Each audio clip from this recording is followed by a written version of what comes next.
Da, așa mi-a zis dimineața. Am lucrat toată noaptea, am lucrat, că am cărat din astea. M-am dus să-mi iau apă, că trebuie să mă spăl, că tot fac pe mine. Și eu am pantaloni din ăștia de piele, frumoși, dar fac pe mine. Nu știu de ce, știu de ce, dar nu întotdeauna am anumite zile. Mă rog, asta e, o să-mi treacă, că știu cum să mă tratez. Mi-am luat văzăciuciul meu. Ăsta e frumos, de la Ins, e minunat, dar numai că nu-l mănânc de 3-4 săptămâni nu mi-am luat din el. Mie îmi face bine. Deci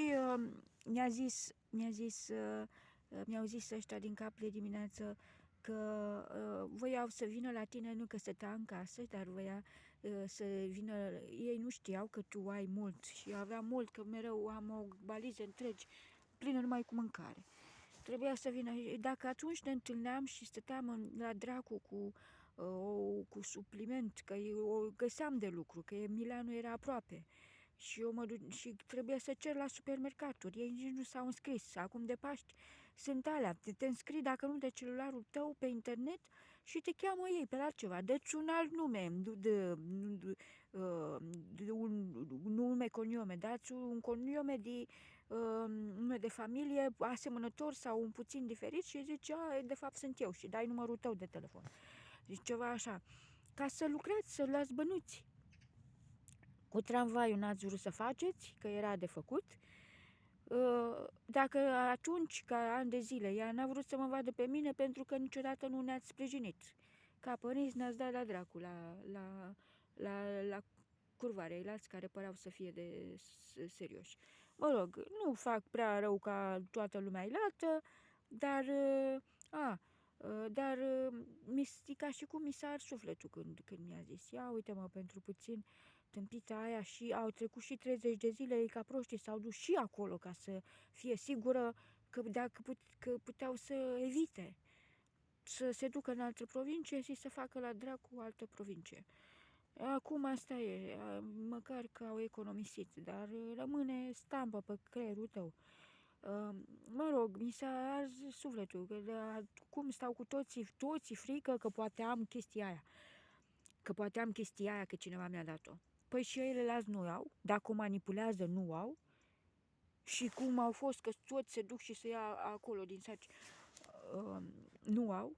Poți să ai și ei. Ei zic așa, mie poate să mi-o dea și într-un din ăsta. Îl deschizi și pe urmă îl fierbi bine și când îi pui capac, pe urmă când îl deschizi, face ca și cum e din fabrică. Înțelegi? Face poc ca din fabrică. Deci dacă vrea să-ți facă cineva, îți face chestie să ne facem noi de lucrurile noastre, nu, sau să ai mereu lume de încredere în jurul tău, lume ca tine, care te vede ca pe ei, nu ca pe un căcat, în timp ce ei sunt un mare căcat și nimeni nu le zice. Că stau și ele curve de nimic cu curul pe scaun, că dacă ele au un salariu, ele sunt cineva. Așa e cineva, pentru Dumnezeu, pentru Universul Mare. Prostie, dar prostia te omoară în tantelegă. De asta e, îmi pare rău că puteam să rezolvăm. Eu am multe idei și mi le fură toți.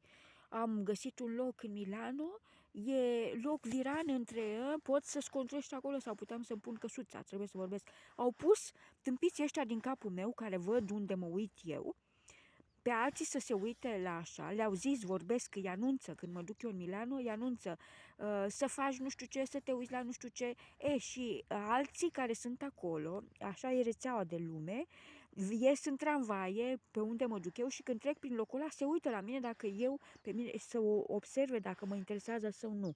A văzut o hoașcă bătrână, se uita la mine în timp ce eu treceam cu tramvaiul, nu m-am uitat special, că deja îl văzusem și știu că se uită la mine. Dar oricum era zisă de la ăștia din cap, români și italieni, mai mult românii, ca să mă distrugă. Ei vor să mă ducă în România să-și facă ei rege de caca, agresiv, cu capul meu. Să ia pe alții, că sunt și alții. Eu sunt bătrână, n-am timp să fac toată lumea pentru ei și puteam să o fac de aici, să educ și să dau idei, nu să mă distrugă. Ce fac pentru cineva, el mă distruge. Deja erau 50 de ani de toți ăștia la stâmpiți înainte.